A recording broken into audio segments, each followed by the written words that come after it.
Hello, I'm Matt Galloway, and this is the Current Podcast. This week, Parliament is back in session after a dramatic few weeks, including the Prime Minister's whirlwind trip from Beijing to Doha to Davos, and a speech that went around the world. We know the old order is not coming back. We shouldn't mourn it. Nostalgia is not a strategy. But we believe that from the fracture, we can build something bigger, better, stronger, more just. This is the task of the middle powers. The Prime Minister meets with the premiers on Thursday for the first time since striking that trade deal with China, although he will make a special trip to see the Premier of Ontario, Doug Ford, later today. We'll talk about that in a moment. On Friday, Pierre Poilievre faces his leadership review at the Conservative Party convention. There is a lot to talk about, and so our National Affairs panel has put down the snow shovels and joins us this morning. Stephanie Levitz, senior reporter with the Globe and Mail's Ottawa Bureau, Ryan Tumilty, parliamentary reporter with the Toronto Star, and Rosemary Barton, the CBC's chief political correspondent. Good morning, everyone. Good morning. Ryan, let's start with that speech. As I said, went right around the world. Headlines from one corner of this planet in some ways to another. Why do you think what Mark Carney said in Davos struck such a chord? I think he spoke to an audience of countries, an audience of, middle powers or smaller, like Canada, who are trying to figure out how to navigate the world ahead. It is clear that the rules-based international order, to use a clumsy phrase, is going away. It is clear also, and I think what Mr. Carney said that really stuck out was that it's been going away for a while, and that it was never as rules-based as we like to pretend it. That large countries like the U.S., like China, like Russia could ignore those rules when they felt like it. And so, I think he gave a lot of countries a path forward. And I think that's what really stuck out. And I think that's why it seems to have struck a nerve, not just here in Canada, but really, truly around the world. He got a standing ovation in Davos, but there was at least one person who did not appreciate the Prime Minister's speech. Take a listen. Canada gets a lot of freebies from us, by the way. They should be grateful also, but they're not. I watched your Prime Minister yesterday. He wasn't so grateful. But they should be grateful to us. Canada lives because of the United States. Remember that. There are some people who thought that was a threat. The president followed up on that with the threat of 100% tariffs on Canadian goods in light of Canada's recent trade talks with China. Rosie, how serious is a threat like this? Well, I mean, that's the problem with Donald Trump's threats, is we never know if they are real and whether he's going to follow through. But in making those threats over the weekend, he proved Mark Carney's point time and again, and that is that this president is going to use tariffs and coercion as a point of leverage with other countries. And what the Prime Minister was saying to that audience is, that's not acceptable, and I'm willing to stand up to this bully. I mean, that's essentially where we're at. There's a couple problems with what Donald Trump's threats were about. We are not seeking a free trade deal with China. The Prime Minister made that clear over the weekend. And in fact, that's written into CUSMA, so it's not possible. But I think what it speaks to, obviously, is that he struck a nerve with the president, that he got a lot of attention around the world, as Ryan said, that it was a lauded speech, even though some of the messages would have been very familiar to Canadians, less familiar to other people in the world. And that he is now, that the China deal, which is really trying to get rid of the tariffs that were in place and seek other opportunities, was the action that Mark Carney took that puts his ideas into play.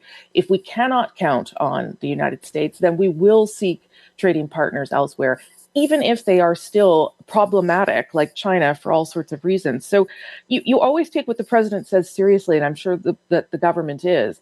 But I also think that they laid down some markers in that speech, and they're going to go full steam ahead. Steph, Mark Carney was asked yesterday on his way into caucus if he is mortgaging Canadians' affordability by angering the president. What sort of a risk do you think the Prime Minister took in making that speech? I mean, It was a major risk because we're seeing maybe the fallout from that now, right? We're seeing a president who is vengeful, a president who is revengeful. He doesn't like being shown up. And Mr. Carney's underlying message, I think, to the president and to, powers around the world was that America's power depends on other countries' willingness to go along with accepting that power. And it's time to stop accepting that as being true. And something that everybody wants to buy into. I know that, Mr. Carney, in meeting with his cabinet in Quebec City last week and meeting with his caucus over the weekend, the message very much was buckle up. This has the potential to get nasty for us, but it had to be said. And so there is a risk. And I think as we prepare for the return of Parliament today, this is going to be a really central tension point in the weeks ahead. This tension between Mr. Carney, I think, really wanting to now try and focus a bit more on the domestic policy agenda. He needs to prove to Canadians he can deliver. He needs to prove that these big ideas will pay off for them.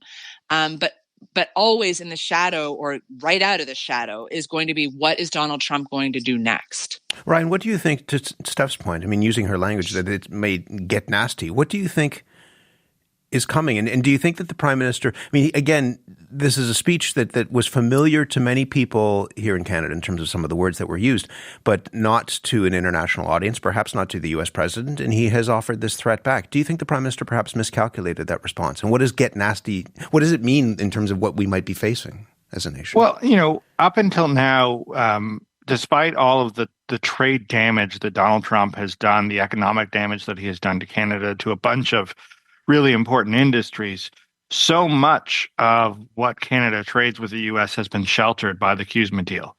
I think as we move into this year, a year in which it is up for review and theoretically where, the U.S. could more easily, I guess, walk away from it. I think that was the threat, that maybe he'll walk away from the deal altogether, that we won't be mostly sheltered from this trade war. And I think, that is something that I think, Canadian officials have known for a while is hanging over us going into 2026. Donald Trump lashes out. Let's not pretend like there's a sane, regular, ordered approach to his policy. Sometimes he lashes out.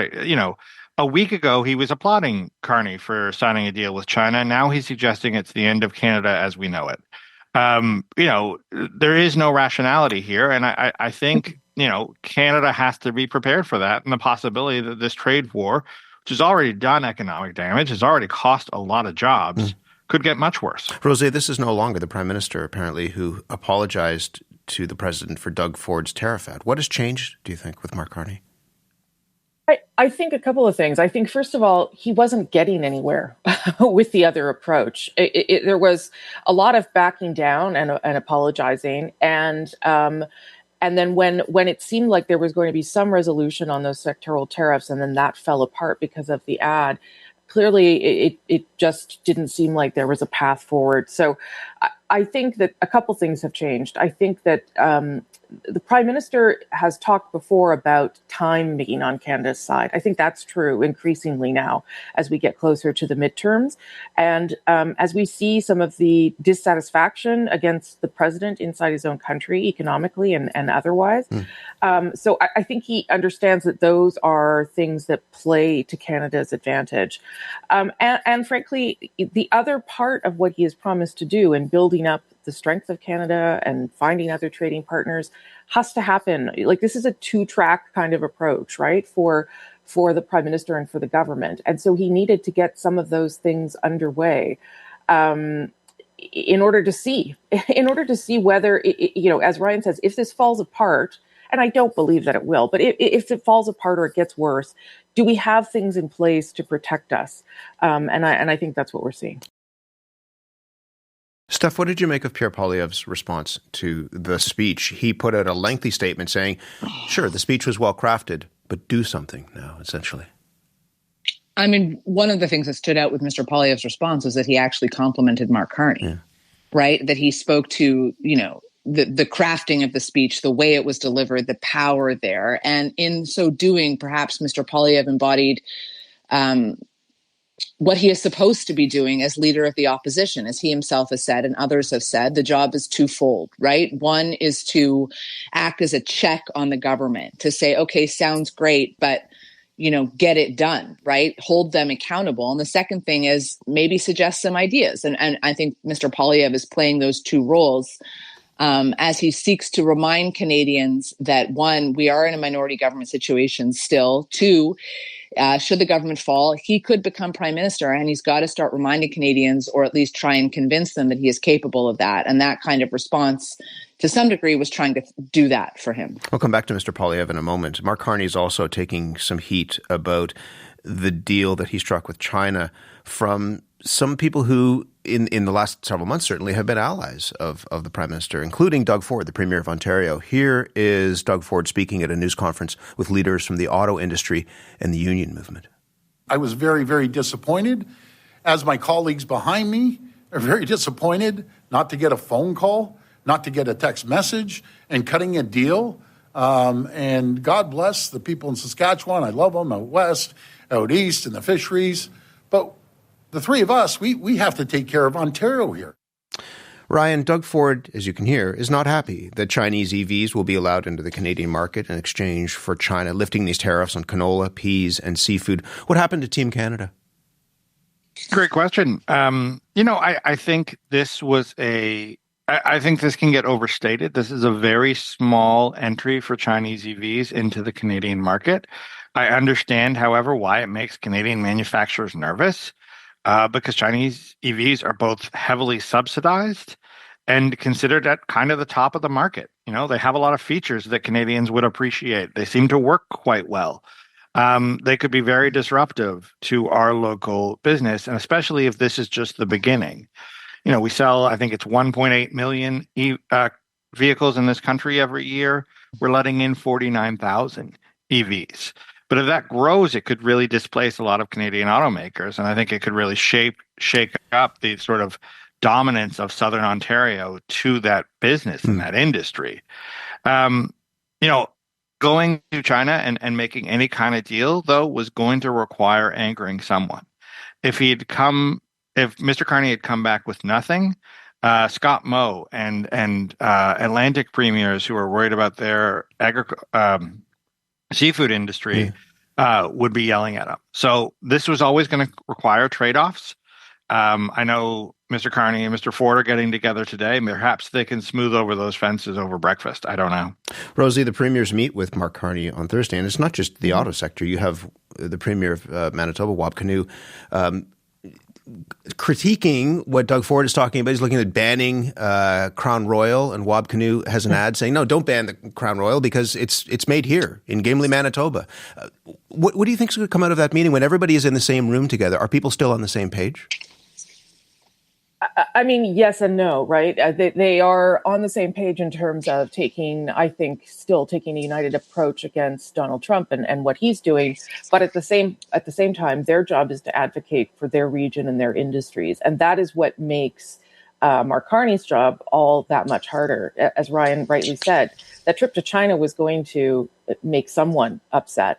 And there was a calculation, obviously, that this was the best path forward. I would point out that the government is also committed to announcing some sort of auto sector strategy in the coming weeks. So I don't think Doug Ford's going to walk away empty-handed. And that's what those first ministers increasingly are about, because of the pressures that they are under economically. It's about the Prime Minister finding ways to, appease one part of the country and support the other and try and not upset people.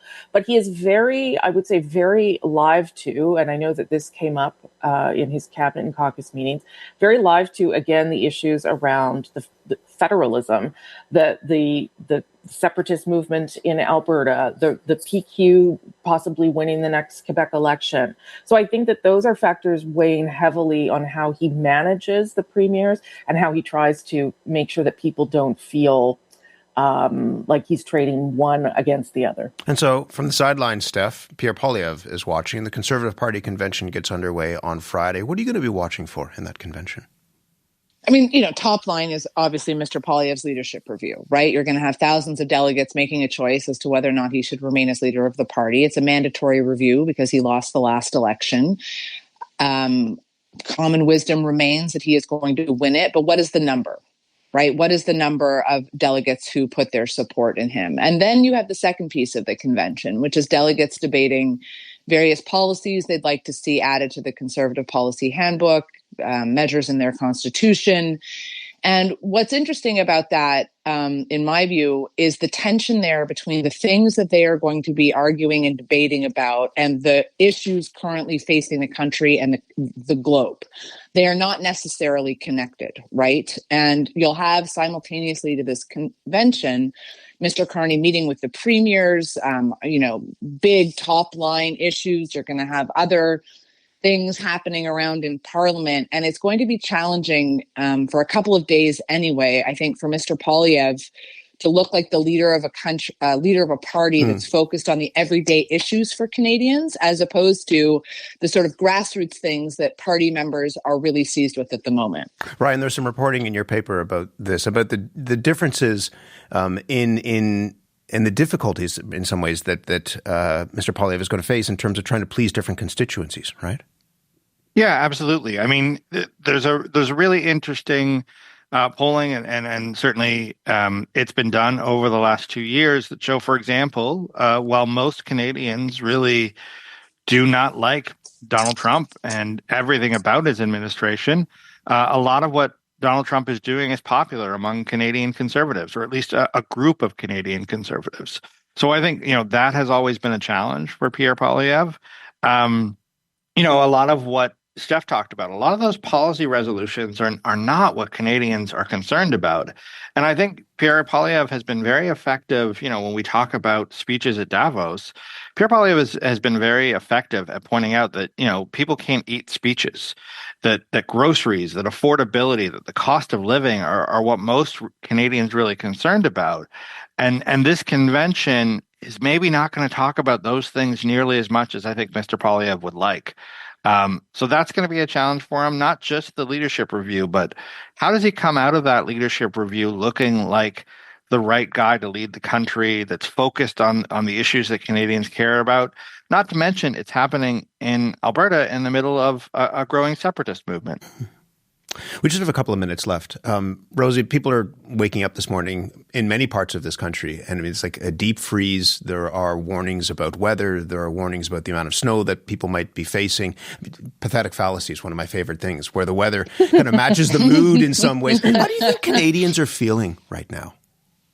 I think there's a low-grade anxiety. I mean, speaking for myself, I think there's a low-grade anxiety. I think that the threats around Greenland were kind of a wake-up call or a reminder of what the president is capable of, a reminder of the importance of our own sovereignty.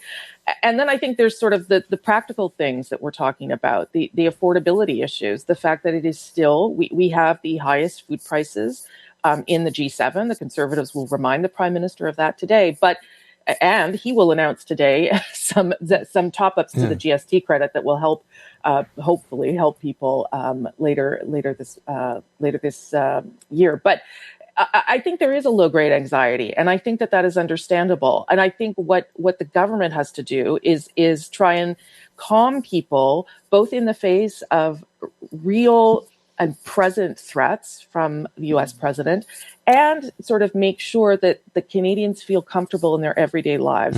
And that's the piece that I am not sure the government is doing enough on. And I think this announcement about the GST top-up today is a recognition of that.